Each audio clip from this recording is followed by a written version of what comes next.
What is going on, guys? This is Miasin, and today we're going to be reviewing a few, well, I mean, it's not really an OCG metagame breakdown, but kind of in a way just that, the data is going to be completely different reports of tournaments that occurred in different countries. So we have Malaysia, Philippines, Thailand, China again, and I think this is also China.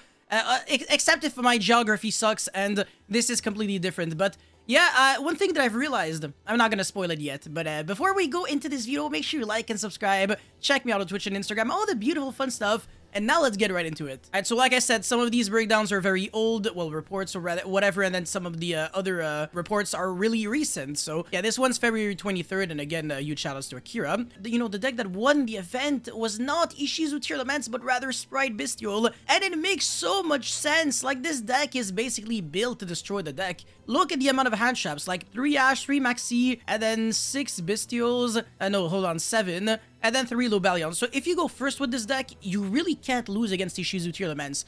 And there's a good reason why this deck was able to win completely first place. However, I don't know if it's really well built to beat Pirelli. Obviously, post game 1, you have the Xyz on course, so it's not too bad. Eradicator Epidemic Virus allows you to take care of Labyrinth. So when we look at all the other top decks, we can definitely understand why this deck is, able to do as well as it was, as it did in this tournament. And very interesting how he's not playing Jet with Starter or Smashers. So this is a very, bare minimum package of Sprite. I have never seen this in my entire life. This is really interesting. So only 3 blue, 1 red, 1 carrot. That's it. Just nothing else. Wow, that's crazy. And they still have Splight Elf, but I'm pretty sure it's... And you can maybe live without it. I don't know. This deck might still be like a force to be reckoned with when we're going to be getting it in the TCG. So definitely don't sleep on this deck, because this is the point of all my OCG videos, by the way. It's not just like, for fun entertainment videos, but also so that we can learn and adapt when we're going to be getting those new cards. And there are a bunch of new cards in the set that change everything. So the Ringworm or whatever the name, Lingoworm, the Apple Dragon, that card is going to be released in Cyberstorm Access. And then this Synchron Monster is going to be in Maze of Memories. No, hold on. It might be in Battles of Legend Monstrous Revenge, which I think is in June or something. So maybe if you're trying to build for like nationals of your country, this deck might actually be playable, but maybe not for YCS Philadelphia. Again, I could be wrong. Either way, people are gonna have like no time to prepare if they are deck building like last minute. So you have to look at this right now and actually have like an idea of what you're trying to do, because there's so many cards. Like even in the extra deck, Cupid Pitch has had its formats, but very on and off. Same thing with Coral Dragon. I mean, it was good in Virtual World. It's good in, the Naturia Runic deck, and in some other kind of gimmicky strategies. The same decks that used to play Cupid Pitch were probably also playing Coral Dragon and Stardust Charge Warrior. And then we've got the Axel Synchro Stardust Dragon, which is going to be abused in every single freaking Synchro deck. It's crazy. Super Heavy Samurai, Sprite Bestiole, etc. So yeah, now I finally understand what this deck is trying to do. And also the side deck, to me now, I can understand it in 2 seconds. So yeah, Ishizu Kishitira TEARLAMENTS here. And then Ishizu TEARLAMENTS, and the Super Heavy Samurai 60 card deck. Well, not really Super Heavy Samurai, but rather Adamancipator, featuring a lot of engines, like Vernalizer, Ishizu, and the Super Heavy Samurai. And with a very small amount of spell cards. And the Power Tool Braver Dragon is what allows you to abuse Smoke Grenade so that you can destroy cards in your opponent's hand, so that you can even destroy like Sphere Mode and stuff, because that is a quick effect, but only during the main phase if I recall correctly, and it has to negate like a monster effect. And this, by the way, is the Ishizu Labyrinth deck that I really wanted to show you guys. So this is just your typical Labyrinth deck, but instead of playing, 10 billion trap cards, they're, actually playing a bunch of the furniture monsters, and since the furnitures have to discard cards, they're also playing cards that benefit off of being discarded. So the Outledge, the Golden Lord, obviously is pretty nice when you're discarding it, but it looks a little neggy when you're trying to use the Graveyard effect or the in-hand effect, because you still have to get rid of a spell or trap you control, and that is a neg one unless it has a Graveyard effect. Now, the 2 Mudoras and the 1 Kaldo, the Mudora could technically be played at 3, and of course the 1 Kuklok so that you can use your traps right away. Speaking of using your traps right away, main decking 1 Temple of the Kings, that is something that I considered myself in Labyrinth, and also Trap Tricks. I just love this card. I think it's just so cool. I used to main deck this card in Exorcister, because you could search the Vadis and then use it right away. By the way, Exorcister is still a viable deck, but not super great, unfortunately. And finally, main decking 1 copy of Wannabe. This is very similar to the effect of Kree Bandit, but instead of milling cards, you're just excavating cards, and you don't have to normal summon it, you can use it from the hand, and you can also use it during each player's end phase. So you discard it, and then you excavate even on your opponent's end phase, so that you can start your own turn with a trap card already set. That's amazing. So this definitely adds a lot of speed to the Labyrinth deck, but I think playing too many copies might not really be too optimal, because at the end of the day, you still want to be able to draw like a bunch of your trap cards when you're playing a trap deck. Otherwise, what if your opponent has like negates, and then you're using 2 cards that kind of do nothing, and then you have to set less back row, and then you start losing to like their negates because they become live again. That's just not really ideal. Anyways, the other decks would be like Purely and then Spread Runic, which is also very interesting, but in the OCG, I think this deck is completely broken because they still have double elf. But over here, it's a little less good, unfortunately. And of course, the Wind-Up Kitten, you can use it twice, but they're not main decking Lava Golem. I don't understand, this is ridiculous. What? I would definitely be main decking Lava Golem, not Sphere Mode, but Lava Golem, because you can bounce back Lava Golem with the Wind-Up Kitten. So this is the crazy synergy. It's actually nuts. So yeah, this deck is really decent, but I don't know, like maybe 1 jet and 1 starter is what hurts. Is it enough to hurt it completely? I don't think so. I think the deck is still good. But yeah, maybe these guys were inspired by Joshua Schmidt, because this is very similar in terms of like, the build of the deck. So many of the runic cards like max out, like triple slumber and everything. And even playing the shitty runic cards. Well, I mean, Dispel and what is this again? I forgot the name of this one. They're not like garbage, but they're not amazing either. But at least they still have like their instant fusion-esque effect. And then whatever Solemn Judgment in the side deck in order to negate evenly and stuff like that. The cards that would actually hurt you. Not a lot of recycling in this deck. I don't think so. But yeah, whatever. And then Pirelli, Sprite Bestial. Okay, this is the same, almost the same list as the winning deck list, but this guy's playing the Ready Fusion instead. Wow, he's also playing Sandwich. That's actually extremely interesting. Well, so a level 6 normal monster that you can summon so that you can make like, I don't know, like level 8 synchros, because you got a lot of level 2 tuners. That's not too bad, not too bad. And then again, the Furniture Ishizu Labyrinth deck. That is another, player who actually played this. That's crazy.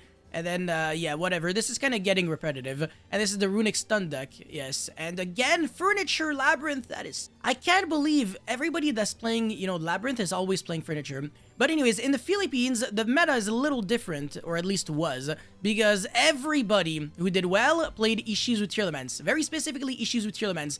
And I recognize this guy, by the way. Elvis Agoto Jr. This guy's a monster. I saw him win so many tournaments, or at least, like, get second place and stuff. So... yeah, very nicely done. Definitely knows what he's doing with the deck. Again, if I recognize OCG names and I've never seen them, it definitely speaks volume. Yeah, the side deck is also interesting with Change of Heart, tasking. Only 1, and I mean, yeah. I think every single deck list for Ishizu TEARLAMENTS, at least the main deck is always the same. The side deck is where there's like minor differences, but still, people are still playing Gamma Seal, Bestial Monsters, and then Evenly and stuff like that. So that's kind of still the same. And I think I have not... okay, I was gonna say I've not seen a side deck with no Exceedon Core, but both of these guys are not playing Exceedon Core. So I don't know how they're dealing with Purely Noir. I guess they have the Underworld Goddess because it's unaffected by card effects. Okay, yeah, both of them have it. And this guy doesn't, you see? Okay, wow, that's... I knew it! Yeah, if you want to out like a Towers-esque monster that is an Xyz monster, you got either Exceedon Core or Underworld Goddess. And yeah, these guys, they always have like a way to deal with it. But yeah, the Sword Soul deck basically has like no outs. That's very interesting. No Kaijus either. Wow, okay, but I guess he's playing like so many hand traps that it's fine. One Soravis in the main deck is so freaking interesting. What? And then Psychic and Punisher and Sword Soul. That definitely makes sense. I mean, I've seen this in the past, so very respectable. And then a bunch of one-ofs in the side deck. That is one of the most interesting side decks I've ever seen in my entire existence. 1 Zuking Alpha, 1 Pankratops, 1 Nibiru, 1 Droll, 1 Kurikara, 1 Droplet, 1 Regeki, 1 Duster, 1 Tasking, 1 Anti-Spell, 1 Red Reboot, so Crossout can cover so much ground. And then 2 D-Berry and 2 Evenly. He had to break the streak, unfortunately, but that's actually beautiful to look at. And a bunch of these cards, you can play them at 2 or 3 if you want to. Can't believe Regeki is a 2 in the OCG. I mean, they can unlimit the card completely now. Anyways, purely, this guy's still playing the Rocket, but I'm going to show... is the name Shell? No, it's not Rocket, it's Shell. But yeah, I'm going to show another deck list that's actually playing, you know, a different approach to the discards, and I think it's actually more interesting. Now, Kashtira, that is the way people are playing the deck now in the OCG. So Planet Pathfinder is the normal summon of choice, and then a bunch of Xyz monsters, etc., maxing out on the consistency cards, and also playing the Kashtira Ogre, which I think is just insanely funny because they're not even playing preparations. Like, what the hell is this card searching? Fuck all. It's not searching a good card. Are you really trying to search Big Bang? This card is ass. Hilarious, but I mean, it's a monster, so I'll take it, right? It's Ogre is by far the worst one out of the 3 big Kashtiras, but you gotta do what you gotta do, now I'm saying. So yeah, Ishizu TEARLAMENTS again, Labyrinth, very interesting. That is not the furniture build. That is way closer to something that we would see in the TCG, where people are playing a bunch of trap cards and then maxing out on Duality, Prosperity, maybe potentially Sphere Mode. Not Lava Golem, because you can't Lava Golem and Duality in the same turn, same turn, but you can Sphere Mode because it's a normal summon. And then a bunch of one-ofs as well, Imperial Iron Wall, I love this card. And then one of Anti-Spell goes and match Rivalry, well, the other way around. A bunch of one-ofs in this deck because you can set them with Lord of the Heavenly Prison, you can excavate them, and you can get them with the Lady Labyrinth. So a very logical deck list. I'm a big fan, definitely nice. And the Baguska, you don't necessarily have to Xyz summon it with 2 Ariana. You can summon it from the deck with Waking the Dragon. That's actually really cool. Anyways, Ishizu TEARLAMENTS again, Flunderees. This is what they're doing without the Windbearer statue. If you want any inspiration, they are playing Time Rendering Morganite. I think that's the name of the card. So for the rest of the duel, you're going to be drawing 2 cards instead of just 1 for your draw phase. And you're always going to have like an extra normal summon, but you can't special summon monsters, which, oh no, it hurts so much. But they're playing Fossil Dyna, which is so funny, man.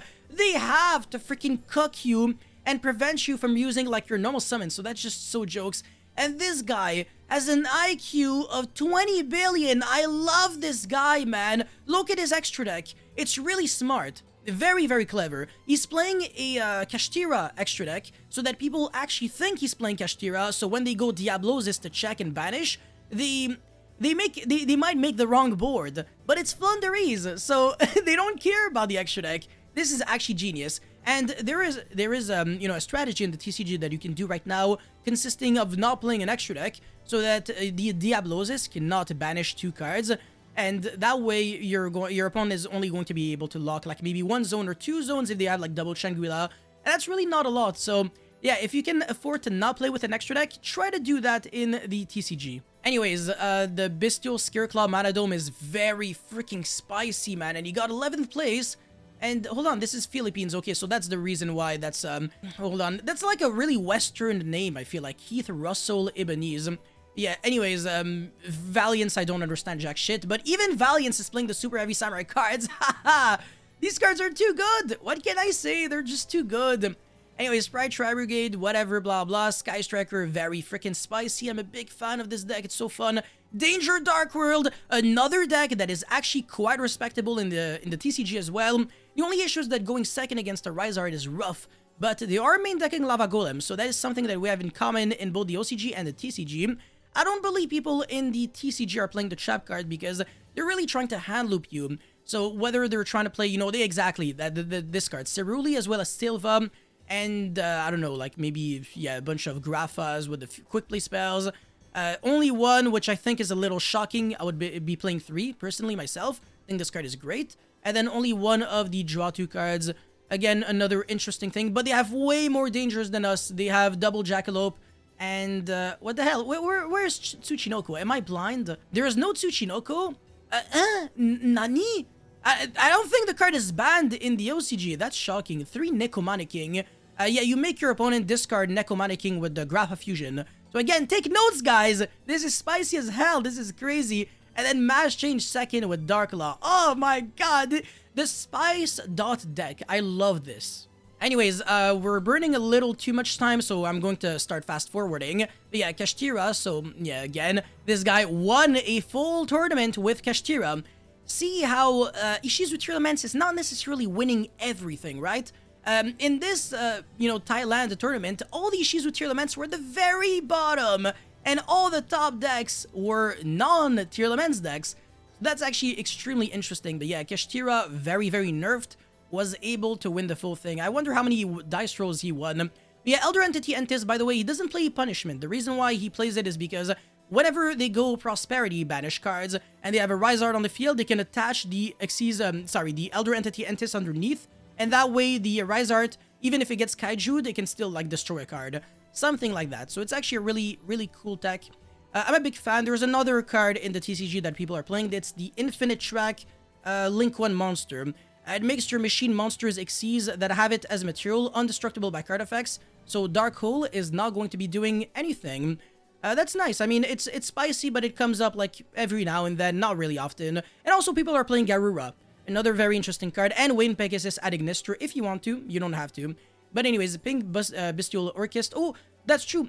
Punk. Oh my god, not Pink. I forgot about the Punk Engine, the existence of that, you know, those small, that little package. They still have Chaos Ruler, so Emergency Teleport is really broken, but Emergency Teleport is only at 2. So when you're combining that with the new cards and the Synchron monster that is Insanity, you can actually do a bunch of things, honestly, in the deck. So very interesting, but I don't know if Orchest is necessarily the perfect way to play this. And he's not really making like a giant board. It's kind of like almost a mid-range deck, I feel like, because he's playing a bunch of hand traps and he's not playing like the, you know, the King Calamity or something. So I don't even know what the hell he's trying to do, but whatever. Very interesting. And then, yeah, I mean, am I really going to waste even more time? Kashtira, main decking 2 preparations and 1 summon limit. This one is main decking 1 preparation and another Kashtira deck. Okay, whatever, I lost it, but he was not even main decking preparations at all. Alright, so, again, we've got, even more interesting decks. Purely is not interesting. Despia, it's funny, in the OCG, Despia is, like, extremely freaking spicy, but over here, it's, like, whatever. I mean, everybody's playing the deck, but they only have 1 branded fusion, so that's the difference. And they're also playing a bunch more, Bestial Monsters, because Kashtira is less played, but Tearlaments is more played. So, in a way, that's a good thing for Despia, because the Bestial Monsters are actually good in that deck, but I think I would be playing triple Saronier. I don't know, I'm not a great Despia player, but whatever. And also the new Ecclesia Monster, this card is really cool. So, you know, look into this card, because it definitely creates more combos. And wow, only 1 branded opening. Jesus, this deck sucks in the OCG. Forget about it! And this is a very TCG style side deck. So 5 3-ofs, whereas sometimes you see like 10 1-ofs and some ridiculous things. But yeah, I mean, everybody has like a different way of thinking. Malfi Sprite, I think I understand a bit, because even if your Gigantic gets stopped, you can still make the Malfi rank 2, and then you're going to be able to search the seal, and then you can Synchro Summon for Herald of the Arclight on your opponent's turn. It's really nice, but I don't think it's too great. Exorcister with the Spirit Monsters, again, that is the new spice over there in the OCG. So if you have like one of this, I think one of the Spirit Monsters is like a 1-card combo. And if you have like the other one with any Exorcister monster, it's still, you know, full combo. So that's really nice. And this Link 2 monster, Iggy Azalea, yes, can destroy just pretty much any floodgate on the field, and then you destroy Iggy Azalea, so that you're going to be controlling no monsters. You still can't go for Martha because you can't summon non-Exorcister monsters. Well, you can't special summon non-Exorcister monsters the turn you activate this effect. But the Spirit Monsters, they all normal summon themselves, so they do not conflict with Martha whatsoever, and that's the reason why this deck is actually quite scary. So in a way, Exorcister is getting like new support, kind of, so that's really freaking awesome. And then this card searches Max C in the OCG, but in the TCG it sucks ass. So I don't know why it's still being played. Anyways, issues with Tearlaments, blah blah. Yeah, nobody cares. Okay, yeah, whatever. Alright, next, 3 issues with Tearlaments, first, second, and third. Very interesting. That is in China, by the way, Beijing. It's not Japan. So yeah, wow, super spicy, oh my god. One thing that I find hilarious is that it's just now that people are starting to pick up on Fairy Tail Snow in the OCG, whereas in the TCG, people were always playing this card. It was always broken. This deck is not playing Fairy Tail Snow. What the hell are you doing, dog? Oh my god, he's playing Herald of the Abyss in the side deck. Yes, I made a shorts video on that. Let's go, boys. What? There's... Okay, the third deck list didn't... the third guy didn't give his deck list. But anyways, purely, again, with a Volcanic Shell, so boring. Oh my god. Exorcister again with the Spirit Monsters. I told you. I flippin' told you. A Pointer of the Red Lotus. Oh my god, it's still 3, Jesus. Kashtira, yeah. Okay, no preparations, but 2 Ogre. Very freaking interesting, man. And then, a Pointer of the Red Lotus is so broken in Kashtira, by the way. You can make your opponent lose the banished card permanently, because you're going to be attaching it to the Arise Art after that. It's nasty. Anyways, Exorcister again. Oh my god, not bad, not bad. Jesus, 2 already in the top 16. Super Heavy Samurai. This deck is nice. Your combo decks are... Oh my god, the 60 card Emancipator. Okay, so maybe in the... Okay, Jesus, in China, this deck is really good. And then Exorcister again. 3 Exorcist... What the hell? 1, 2, and 3. Yeah, 3 out of 16. And then 3 Emancipator out of 16. Super Heavy Samurai again. So we actually have more people playing Super Heavy Samurai package than TEARLAMENTS. And we also have as many Exorcister as we have TEARLAMENTS. So I don't think the format is like that unbalanced anymore. And this is March 3rd. It's actually very recent. Absolutely phenomenal. Anyways, this one doesn't really have a lot of information. So first deck list was Pirelli. Yes, a lot of fun, but this is finally, oh my god, this is the spice that I really wanted to show you guys, because I think this is finally something that is completely different from the other builds, because they're always playing, you know, the boring ass volcanic shell. You see this, you know, when it's in the grave, you can search another copy of itself, and it doesn't do jack shit. But this guy right here, yo, he's nice. He's playing Triple Bridge of Salvation. I think that's the name of the card.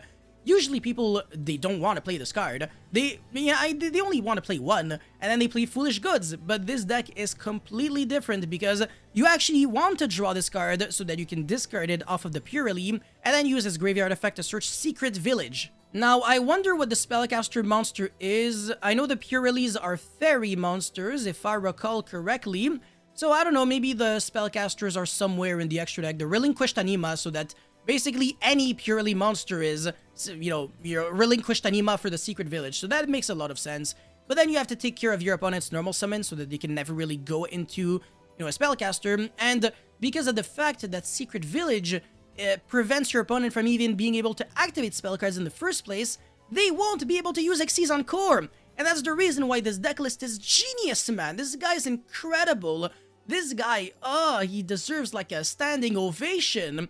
He thought about everything. Like, you can have double Pirelli quick plays, and then 1 bridge, and you have your 2 discards, because you're going to be discarding this, search the Cobalt Eagle, as well as the Secret Village, and then discard the Cobalt Eagle. It's free real estate, really. This is one of the best deck lists I've ever seen in a while, honestly. Very creative, very smart, even though it's very simple. You know, it's simple, stupid, but it works, you know? And then 3 Ghost Reaper, because in the mirror match, if they summon the Experience Noir, you're fucked. And then Shifter, because the extra deck doesn't matter. You know, the proof is that he's main decking 3 Dimension Fisher. And then the rest is very standard. Anyways, Ishizu TEARLAMENTS again.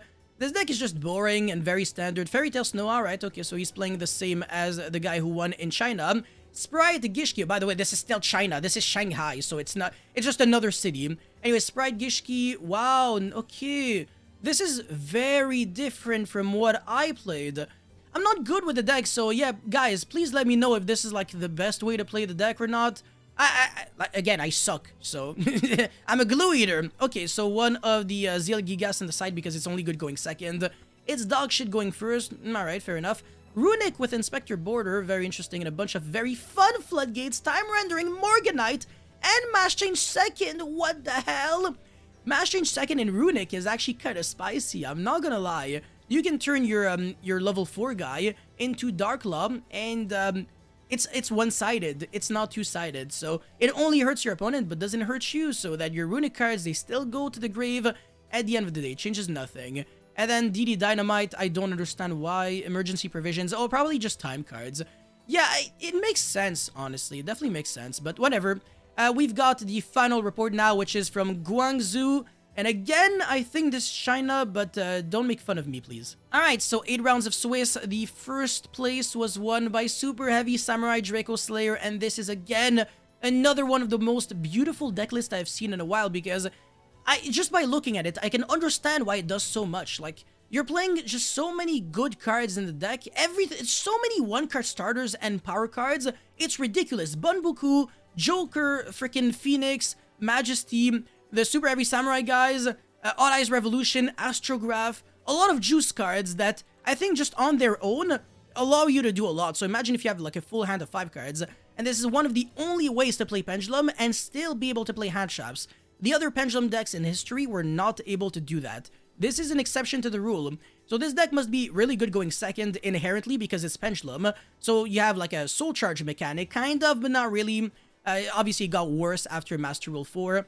But we also have, you know, going first, this deck is nasty. You can make negates before summon number 5, so Nibiru might not always do something, but people are not main decking Nibiru anyways, so it's like, game 1, you play very aggressively, and then game 2 and 3, you recalibrate, you play a little slower, or if you can make negates very quickly, you try to do that, because he is playing Appaloosa, so sometimes you can make Appaloosa on summon number 5. If you have a lot of extenders, maybe the Super Heavy Samurai package will allow him to make Borreload Savage Dragon very early, because they're known to be really good at making level 8 synchros. But no Baron de Fleur, which is interesting, because that would be 2 cards in the extra deck with Axel Synchro, but whatever. And then Necro Valley, because you can search it with Majesty Pegasus, so this deck has a really good Tearlaments matchup, even going second against Tier, citing the Shifter as well, with the Nibiru, the Kaijus for the Purely matchup. This could have been the X-Season Core, also good against Vanity's Fiend, but not really, I don't know. How is this deck handling Vanity's Fiend? I don't think it matters because the Purely monsters, the Purely deck list have stopped main decking or side decking Vanity's Fiend. So I guess that's that. And wow, Curious Griffin, that's crazy. With 3 floodgates, well, 2 floodgates, and then, you know, I guess this card is also respectable going first against Labyrinth, but Anyways, 60 card Emancipator, again, very freaking cool.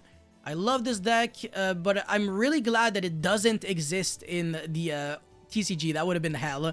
And then 3 left arm. This is the first deck list that I see with left arm. I don't like that. You don't want to play a lot of spell cards because then your Super Heavy Samurai monsters become brick. They all become like useless. So yeah, I would try to minimize. And also this card sometimes it creates like really bad hands where you have to left arm and then you get ashed and then you die. So hell nah. Anyways, Vernalizer, Super Heavy Samurai. This is very minimalistic. This is almost pure Super Heavy Samurai. Oh, wow, he's playing the Gearbox. Nice! With Infinite Track and more Super Heavy Samurai cards and a very small package of Vernalizer. This is one of my favorite deck lists as well. 1 Regulus. Oh, not playing Champion Sargas. Okay. There's like, again, 20 billion ways to play this deck, so the world is your oyster. XX Saber, got him! What the hell? Got him! Bro! What is this? And then the random ass Super Heavy Samurai that does something that I don't know. No spells and traps, period. In the main, or no spell canceller either. He's even playing Clifford Genius so that he could search Spell Canceller, which would actually kind of help him out, or he could search maybe Jinzo if you can, but he's not doing that. He's playing Regulus instead, so just 1 negate. Again, very freaking interesting, but whatever. Super Heavy Samurai Bestial, whatever. Labyrinth, Furniture with Ishizu. So now you guys finally understand what this deck does and what it looks like, right? 3 Ku Klok, what the hell? And then 3 Chandra and 3 Stovey. That is nuts! Oh my god, it's barely playing any trap cards. That's crazy. It's like almost mostly monsters. This is so much different from the TCG. It's crazy. Anyways, Lawn Wing, Bestial Dragon Link. Okay, yeah, I mean, this deck is cool looking, but I don't think it's really good. Exorcister, okay. Ishizu, what the hell? Okay, oh my god. Alright. Okay, I think the Ishizu monsters are pretty bad in this deck list. I'm not a big fan.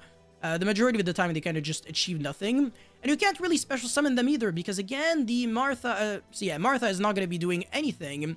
X-Season Core on the side, no shit. Super Heavy Samurai with, you know, some Infinite... no, sorry, not Infinite Tracks. Earth Machine, what the hell is the name? Machina, yeah, okay. And then again, Regulus, a bunch of hand traps. Yo, okay, so Guangzhou is the only city in China where they're playing, like, pure Super Heavy Samurai almost. That's really nice. Oh, Archfiend Eccentric. That's basically like an MST that doesn't conflict with your Super Heavy Samurai cards. And then a weird-ass Cypher. I think this is Delta. And then 1 Gamma with 1... This is hilarious to look at. Imagine Gammaing people when it's a 1. They're gonna be so salty. That's hilarious. But yeah, Ishizu Tearlaments again. Actually, I'm saying again, but we haven't seen a lot in this report. And then Kashtira, and yeah, that's it. Hold on a second. How many Ishizu Tearlaments? Not that many. Yo, are you kidding me? Only 1? Yo! Ishizu Tearlaments sucks, bro. It's nowhere. That is nuts. Yo, I really thought, just by look, sometimes look at this, okay? You read that and you're like 28.4%. That's ridiculous. But then you look at, you know, all the winning deck list and everything. It's kind of like non-existent almost. So I don't know. I could expect Ishizu TEARLAMENTS to just like drop a lot in play and popularity next format, or just like next breakdown report that we get in Road of the King. That would not shock me too much because the other decks are really extremely good. So it's just if people catch on to like, you know, these kind of decks like Super Heavy Samurai Draco Slayer, or there was another deck that really caught my attention. I think it was the Sprite Bestiole. Yeah, I love this. These kind of decks are the kind of decks that I could actually expect to see more of in the near future. But anyways, that's pretty much it for this video, guys. Thank you so much for watching. Don't forget to like and subscribe. And I'll see you guys very soon. Peace.